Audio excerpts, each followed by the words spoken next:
Hello everyone, welcome to this video. Today I'm going to be showing you everything you need to know about camping at Disneyland Paris. So I'm here for the weekend in the Campervan, and I'm going to show you what the setup is here, sort of step by step how to do it, what to expect, what kind of facilities you're going to find here, and what you need to bear in mind if you are planning on bringing your campervan to Disneyland Paris, because there's a few little things you need to make sure that you're aware of. But yeah, it's fantastic, it's cheap, you're right on site, you can be there first thing in the morning for the rides, you can be there right until the park closes, and you basically live in the magic for a fraction of the cost if you were staying at the hotel just a 10-minute walk away. So yeah, this is going to be a good one. So we'll go through everything, and by the end you're going to be fully up to date on what you need to know about camping at Disneyland Paris. So first I'll cover the arrival process and getting to the camping area at Disneyland Paris.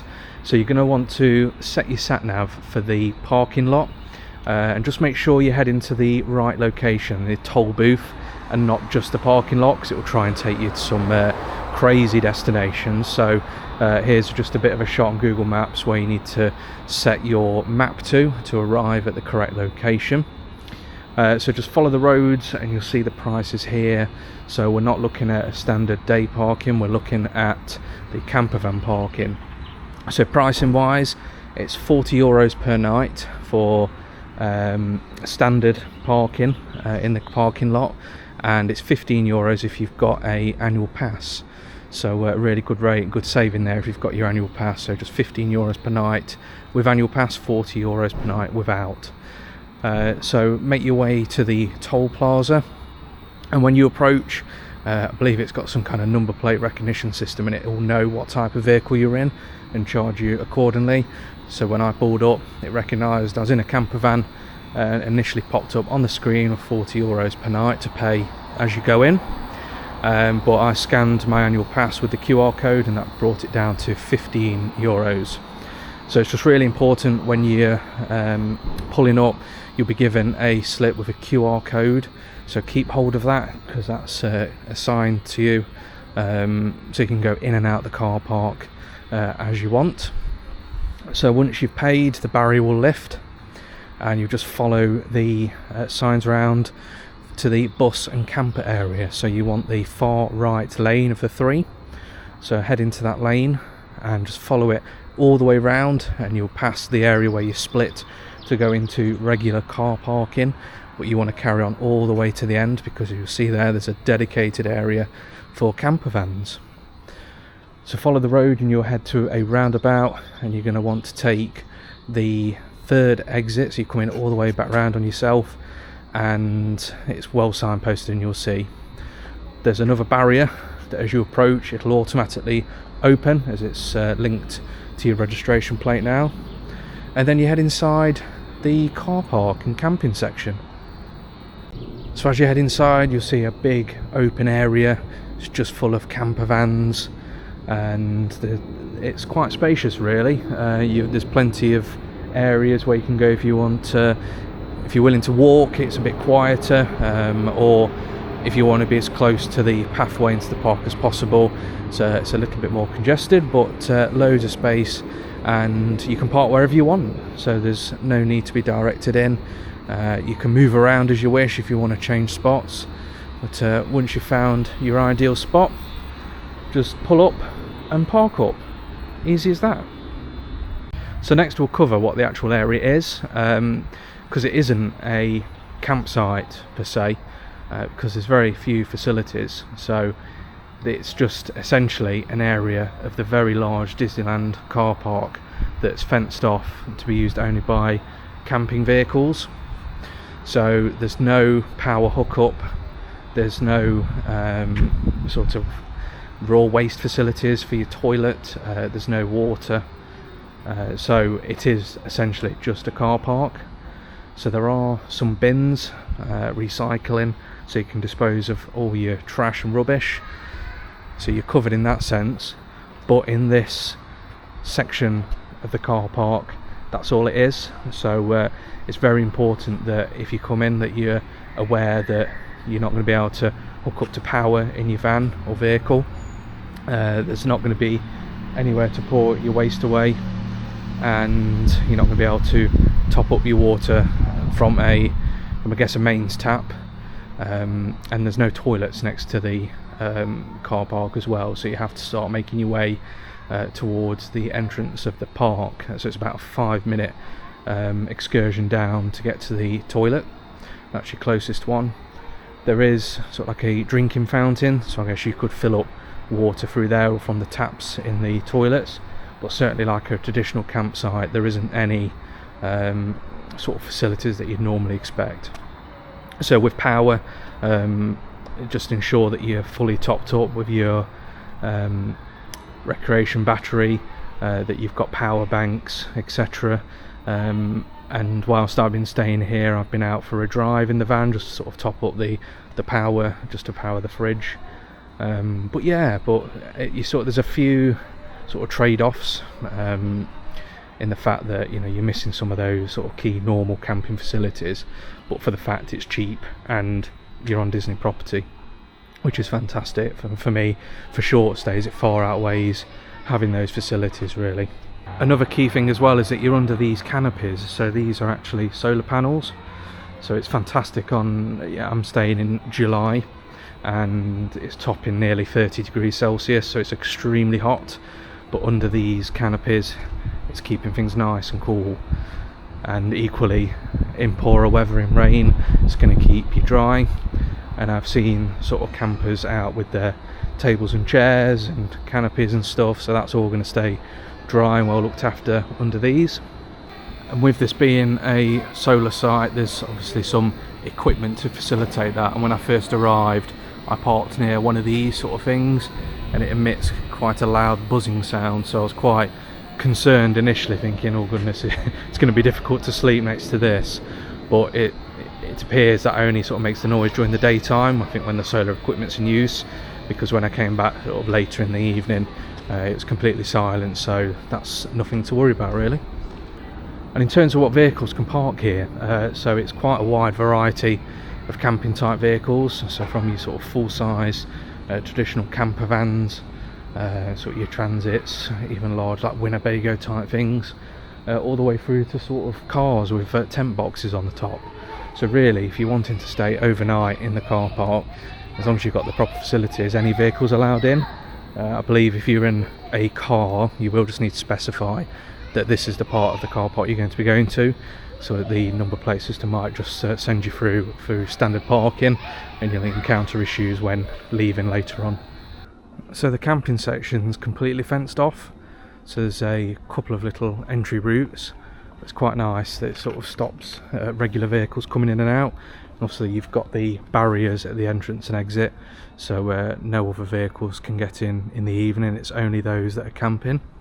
And just sort of a reference to where we're located, so we're opposite the Donald lot and we're in the Hey chicken lot, and so I think there's about 6 canopies covering the area, so it is a really large area. And like I mentioned at the beginning, it's a bit more congested sort of as you get towards the path to start walking towards the park.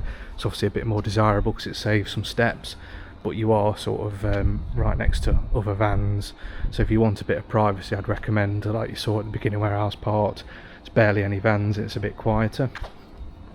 And here's the exit onto the pathway. So as mentioned when covering the facilities, the nearest toilet is about a 5-minute walk.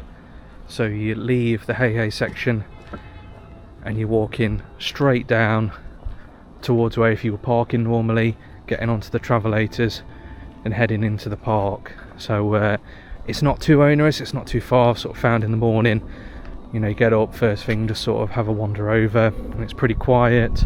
It's a nice chilled walk, and the fact that you've got the travelators as well makes it a bit easier. But it's again just to bear in mind, you can't sort of roll out of bed and use the restroom unless you've got one as part of your van setup. So once you've walked down the walkway, you're in this sort of hub type area just before you start to get on the final walkway to get to the park. So this is where the restrooms are. Before you get to those though, there's 2 sets of vending machines. So I guess if you want a drink and you're struggling late at night, you can come and grab one. So you're looking at €5 for a bottle of Powerade, €4 for a bottle of Coke. So they take card, so that's good to know, just in case you need an emergency drink.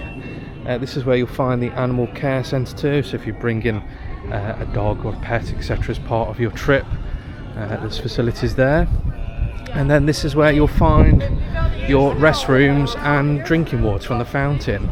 So crucially as well, another facility that isn't here if you're camping are showers. So you're going to want to make sure you bring some sort of kit to keep yourself nice and clean, so whether that be body wipes, so I picked up this pack from Amazon, or flannels and body wash, etc. Because again, it's just like in those sort of basic campsite facilities, even though you can camp on site. So obviously you've got ladies and men's toilets, family toilets, and disabled as well through there. So these are your water facilities. It's just that. So sort of a drinking fountain really, so there's no taps to fill up your water bottles, etc. So just make sure you bring plenty of water again, because you're not going to find that facility here. So I don't want to make it sound like there's nothing here, but there isn't. You're coming here really for the convenience of being on the park, not for it to be a fully fledged camping experience. And of course that convenience means once you're past sort of the parking lot there and down the travelators, you're literally like a 3-minute walk into the park down these travelators, so it's fantastic. So it's the benefits being, obviously, if you come, you can nip back to your van whenever you want a bit of a rest or a bite or a drink, that kind of thing. You can chill in your van and nip out just for an hour and come back. It's just perfect. So I've been making the most of hitting the parks for a couple of hours, coming back, chilling in the van, and going back out again as you please. So it's sort of second best in convenience only to the Disneyland Hotel, which is obviously right at the front of the park. So it's fantastic really. And then once you're done in the park, it's just the same route back to the campsite. So up the travelators in the opposite direction, back to the hey section for your evening sleep in the campervan. So here's one of the information boards that are sort of at the entrance places where you walk through. So it just gives you a bit of campus information really. So your payment for that day is valid until 10 AM. So if you're staying overnight, leave before 10 AM, otherwise you'll have to pay another night's rate. So you can pay on exit at the barrier, or you can pay at the Donald's desk located at the entrance of the Disneyland Park. And it's credit or debit card only, it says. So at the barrier entrance end, there's a building here. So I've done all the exploring so you don't have to. So there's a gate through, so I did think, oh, is that some facilities I missed? But it's just sort of a cast member building. So you've got the food and beverage building, I think parking operations are in there. There's some old ticket booths. But crucially there is another little drinking fountain. So that's obviously slightly closer, it's only a 1 or 2 minute walk rather than the 5-minute walk to the sort of hub area, the parking lot. So if you want a closer water, just head to this gate here. In terms of medical facilities, you're going to want to head over to the park, but there is a defibrillator near the entrance barrier next to the bins.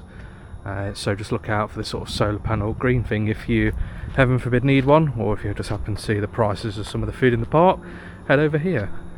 Right, so as the sun sets on Disneyland Paris, let's talk sleeping. So obviously with the fireworks being quite late, this isn't sort of the type of place where everyone's going to be tucked up in bed for 9-10 o'clock. You're going to be getting noise and people around, kids and stuff, up until midnight, potentially beyond. So if you are wanting an early night, or you want completely undisturbed sleep, I'd definitely recommend bringing some earplugs, if not just for the people sort of by a bit of road as well, of people driving in and out. So this isn't sort of like your peaceful sort of countryside campsite. This is obviously a car park where people are accessing it quite late into the evening. So So yeah, I mean, obviously it's good with it being undercover as well, so if it's raining quite heavily, you're not going to have your van thrashed in the evening whilst you're trying to sleep, and then in the morning, if you're parked in the right spot, you're not going to get the sun blazing in, so there is some positives to it, but definitely bring earplugs. So you can enter and leave the area as much as you want throughout the day. Just make sure you've got your QR code to scan at the barrier, and when you return, just scan it again and it'll let you back in. So you can nip around in the van, do whatever you want. You haven't got to pay each time you come in. And then when you're ready to leave, it's as simple as drive up to the exit barrier, scan your QR code, and if you've got any outstanding payment to make, you can do it at the post, and it's simple as that. Just leave. And there we go, that's my guide to camping at Disneyland Paris. So I hope it's been useful. I definitely recommend it for short stays, probably 1 or 2 nights. Any longer than that, you are going to want proper facilities really, unless you've got a fully functioning camper van with a toilet, shower, solar energy, that kind of thing, because longer than that it's not quite sustainable and comfortable, but it's great. It's so convenient being on site, just being able to walk sort of 5-10 minutes down and you're in the park, nip back for breaks and stuff. It's fantastic. So only feedback to Disney would be in sort of the space around the food and the old ticket booth type thing, just put a little toilet, maybe a shower block there, you know, because there's so many people make use of this facility. It'd be great if they could sort of cater to it more and make it a bit more feasible for a longer stay, but other than that, it's fantastic. So yeah, highly recommend. But if the video's been useful, drop me a like on the video, it really helps the channel. And if you want to see more guides and Disneyland Paris content, hit subscribe and you'll get more videos from us. So thanks again for watching, and we'll see you in the next video. Bye.